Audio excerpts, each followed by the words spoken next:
Morning everyone, I am Subba and I am here to talk about Boxonomics of creative thinking. So let's start with a quick question from yesterday's economics class. How many of you know how to maximize the profit? What is the formula for maximizing the profit? Total revenue equals marginal cost. And I have a statistic up here, which is a startling statistic, 14 out of 40. That means that every one of you would say this answer. What if I say profit maximization is the juice worth the squeeze? Right? So you get juice divided by squeeze. When it is 0, your profit is maximized, right? Because you cannot squeeze it anymore. Or when your greed becomes 0, your profit is maximized because you're not greedy anymore, right? So it could be for $10, you could be really happy because you're self-content. So what I'm going to talk to you about is that Boxonomics in 3 steps. 3 simple, easy areas, not steps actually. Number 1 is we're going to talk, what is this box in Boxonomics and what's inside it, right? And the other area is what's outside the box. And the third one is how do you get from inside to outside. So you could have answers like this rather than this. Right? So let's get started here. The box theory, just like our profit theory, right? We all live inside a box. We just don't acknowledge it. We don't know we live inside a box because we don't see it. Right? Now, all our thinking happens inside the box. Because that's what, as we told you. The box is what you make, right? I never told you to give this answer. You gave it to me, right? So let's watch this video.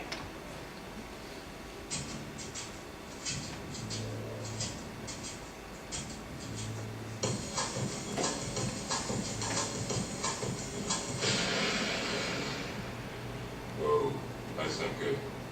Oh, I don't need this. Somebody will come. Anybody out there? Do you have a phone? No. Sorry. Your phone's out. Somebody! Hello? There are 2 people stuck on an escalator and we need help. Now, would somebody please do something?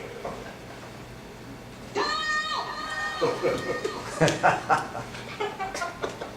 don't believe it. You gotta be kidding me. I'm gonna cry. Well, nothing else left to do. So what did you think of his box? Her box? So the size matters? Yes, heck yeah. The size does matter for your box. Our box is our comfort zone. We love to live inside our box, right? Just like a pig in mud. We're just so happy in it. So how do you go from your little comfort zone to where the actual magic is, which tends to be outside the box? And what is thinking outside the box? It is nothing but creative thinking. Are we even built for it? Am I creative? Am I even built for that? Do I have the brains for it? Absolutely. We have the left side and the right side of the brain. And the left side is where the logical thinking happens. The right side is where the creative thinking happens. So you get 50% of your brain dedicated for creative thinking. You just need to use it. So to be creative means to see the world. And to see the world a little different than others see. So profit maximization, you guys see it this way, I see it that way. It's one way to look at it. Do you know kids are very creative? Yes. We were creative when we were kids, right? We did all kinds of these crazy things that we didn't even think about. We see a bed, they see a trampoline, because they see things differently. We see a hallway, they see a white canvas that they could write on, and paint on. They see me as dad, right? You guys see me as dad, but kids see me as Superman, right? Wait till they get older. So what we do is we don't like it. We don't like our kids to be creative because we hate it. So we send them to school. And what do schools do? 2 times 2 is 4. Profit maximization is MR equals MC. And what happens to your creativity goes down the toilet, right? And when you get to work, it gets worse. You get piles of things to work on. Your creativity doesn't improve anymore. So, how do you stop the death of your creativity? Right? You got to stop this, otherwise you'll end up with that in your head. The mental blocks are the main reasons why we stop being creative. It's all our mental blocks. We just need to open up our mind and start getting over the barriers of our mental block. The first one is I'm not creative. I heard Miss Sanders say a few times, I am left-brained. I am left-brained. Right? If you think you can, you can. So if you think you're creative, you could be creative. So to start it, you could start with role playing. You may not be creative, but you could start with role playing. Like Andre was doing is, how are animals in Africa doing the teamwork? How could I apply that to humans? Right? So you're associating, you're doing this role playing. They are doing it there, how can we do it here? So how can kids solve the problem? That's one best way. If you have a big problem at work and you want a creative answer, bring the kid, talk to them. They will give you a really wacky answer, which may be very creative. Right? So that's the first one. The second one, oh no, problem. When you see problem, you shut down. Remember the guy on the escalator? Problem, shut down, right? You need to look at problems as opportunities to create and solve those problems.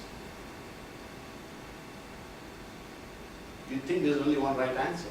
Remember the PowerPoint? The only way to present is PowerPoint. Heck no. You could use Prezi. You could use the thing that Winston used, the practical things, right? Or what Veronica used. We think toothpaste comes out only one way. No, it could come out both ways. Who says it has to come only one way? No way, right? It's up to you. So we are taught in school there is one right answer, whereas you could have multiple answers to it. So open up your mind and say, there could be multiple answers. The rules, the rule book, right? If you're presenting it, you need to have 3 rules, right? Tell them, tell them, tell them. The rules box us, right? What you need to do is break the rules. Challenge the rules. Why do I need to tell them, tell them, tell them? I want to show them, show them, show them. Yeah. There you go. So you feed them with more slides. We love our routine, just like the pig in the mud, right?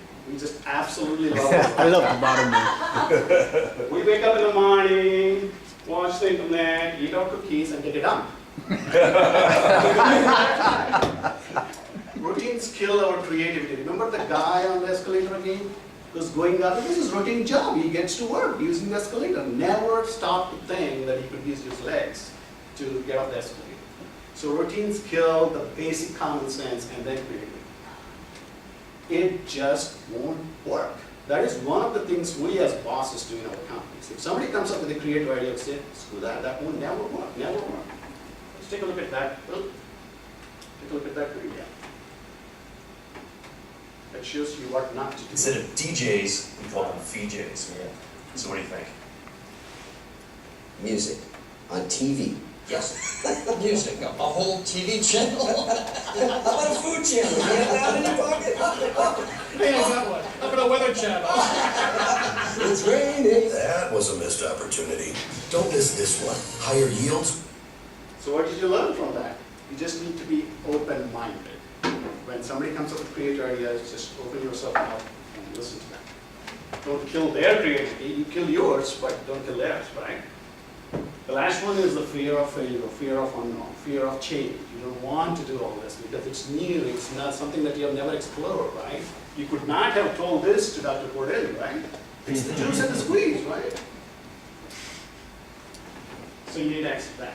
So to recap, we're all creative. We just need to get out of the box, right? That's all it is. And then it's your mental blocks. Get out of your mental blocks and then you could be creative.